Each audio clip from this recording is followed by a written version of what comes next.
Arthur Schopenhauer, a German philosopher of the 19th century, is often recognized as one of the most influential thinkers in the realm of pessimistic philosophy. His thoughts, marked by profound introspection, deep skepticism about the nature of existence, and a unique blend of metaphysics, ethics, and aesthetics, have inspired not only philosophers but also artists, writers, and psychologists. Schopenhauer's philosophy continues to ignite discussion and contemplation, resonating with those who seek to understand the deeper currents of human experience. This text will explore Schopenhauer's philosophy in depth, presenting his key concepts and their implications for modern thought. 1. The world as will and representation. Schopenhauer's magnum opus, The World as Will and Representation, German, Die Welt als Will und Vorstellung, lays the foundation for his philosophical system.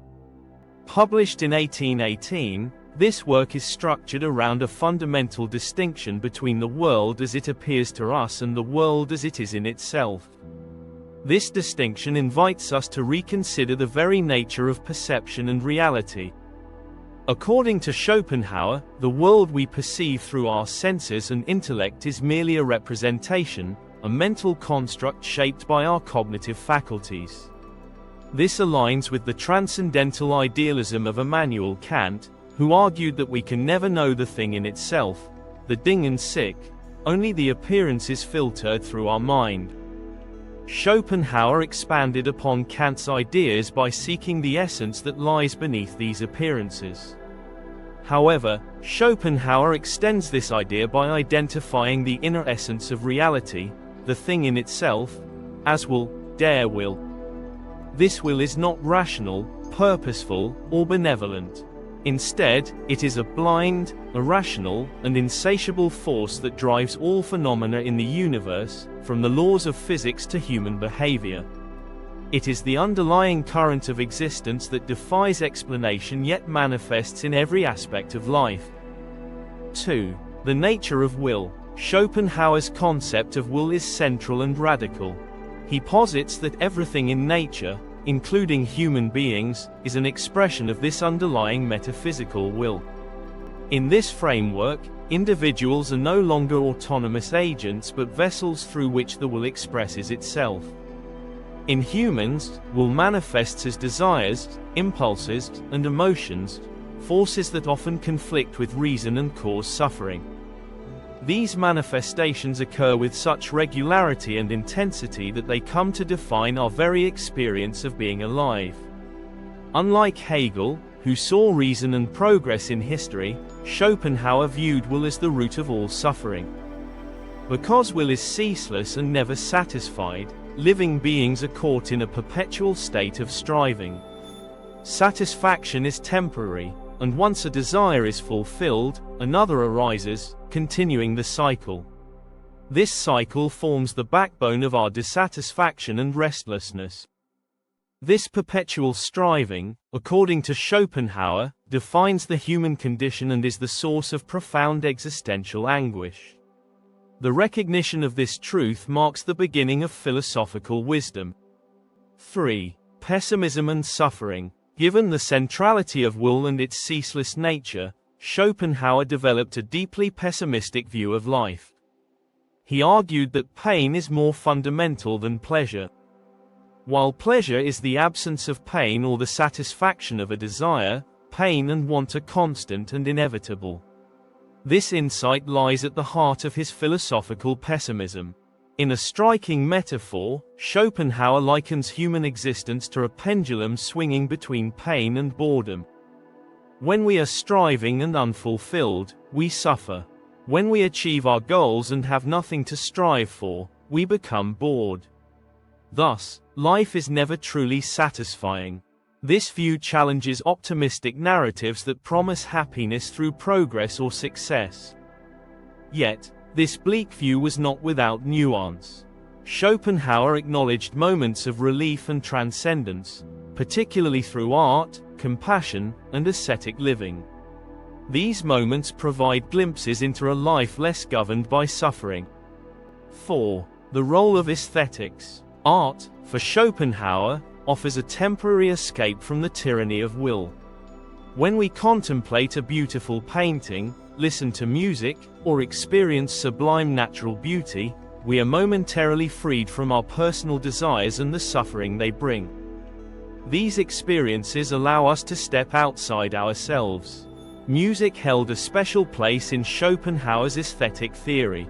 He regarded it as the highest form of art because it directly represents the will itself. While other arts are representations of ideas, which are in turn representations of will, music bypasses this layer and communicates the essence of existence in its purest form. In this way, music acts as a direct emotional language of the world. In aesthetic experience, we become pure subject, a disinterested observer who loses awareness of the self and its cravings. This state, though brief, reveals the possibility of transcending the suffering inherent in human life. Such transcendence is one of the rare sources of peace in a turbulent world. 5. Ethics and compassion. Despite his pessimism, Schopenhauer developed a compelling ethical theory grounded in compassion. Since all individuals are manifestations of the same metaphysical will, we are fundamentally connected. This insight leads to a sense of unity that underlies all genuine moral behavior. When we recognize this shared essence, compassion arises naturally. Unlike artificial social constructs, compassion is a direct emotional response to the suffering of others. It is both spontaneous and sincere. Unlike Kantian ethics, which emphasize duty and universal laws, Schopenhauer's moral philosophy is more intuitive and effective. He saw genuine acts of kindness as arising not from abstract reasoning but from a deep emotional recognition of another's suffering. This recognition is the foundation of ethical behavior. This recognition undermines the illusion of separateness and self-interest. Compassion becomes the moral compass that guides us away from the ego-driven striving of will and toward a more harmonious existence. In compassion, the individual begins to dissolve the boundaries that isolate them from others. 6. The ascetic ideal. One of Schopenhauer's most intriguing and controversial ideas is the notion that denial of the will is the path to salvation. Inspired by Eastern philosophies like Buddhism and Hinduism, as well as Christian mysticism, he believed that individuals could achieve a kind of liberation through ascetic practices. These practices aim to minimize suffering by minimizing desire. Asceticism involves renouncing worldly pleasures and desires, not out of self-punishment but as a means of reducing suffering. In extreme cases, it may involve celibacy, poverty, and solitude. Through such renunciation, the individual diminishes the power of will and can achieve a state of inner peace.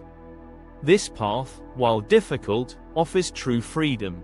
This idea echoes the Buddhist concept of nirvana, the cessation of desire and, consequently, the cessation of suffering. In this state, the self is no longer tormented by longing or regret, but rests in tranquil awareness. 7. Influence and legacy. Schopenhauer's ideas, while not widely recognized during his early life, gained traction later in the 19th century and profoundly influenced many notable figures. Over time, his work would be recognized as foundational for many schools of thought.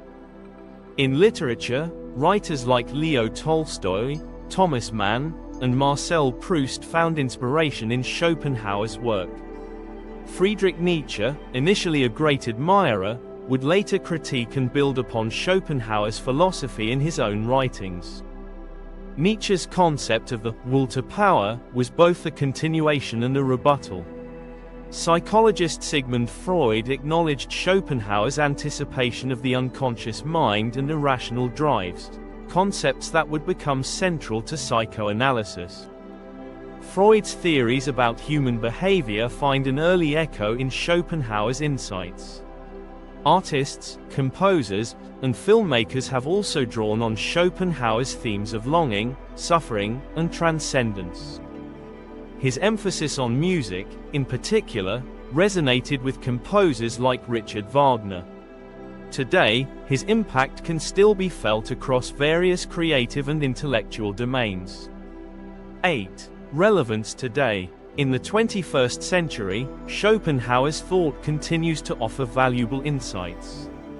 His exploration of desire, suffering, and the illusory nature of the self resonates with both modern psychology and spiritual traditions. His work provides tools for understanding the challenges of modern existence.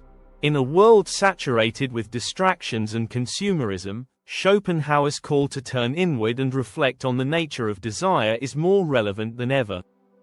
His critique of endless striving anticipates contemporary concerns about mental health and well-being.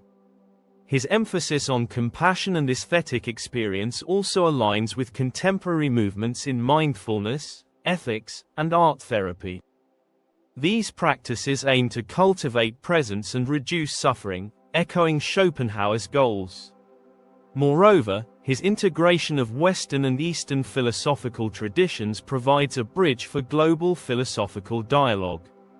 His work invites a synthesis of thought that transcends cultural boundaries and historical divisions. Conclusion. Arthur Schopenhauer remains a towering figure in the history of philosophy, not because he offered comfort or easy answers, but because he confronted the darkest aspects of human existence with honesty and depth. His commitment to truth, no matter how uncomfortable, sets him apart from many thinkers. His vision is not merely one of despair, but of potential transcendence, through art, compassion, and self-discipline. These avenues provide glimpses of peace in an otherwise turbulent world. In recognizing the will within us and understanding its nature, we gain the power to step outside its grip, if only for moments. In doing so, we touch the possibility of peace and clarity amidst the turbulence of life. This is the enduring legacy of Schopenhauer, a philosophy as challenging as it is enlightening, as somber as it is liberating. If this exploration into the depths of Schopenhauer's philosophy offered you value, don't forget to like, share, and subscribe for more thoughtful content. Your support helps keep this philosophical journey alive.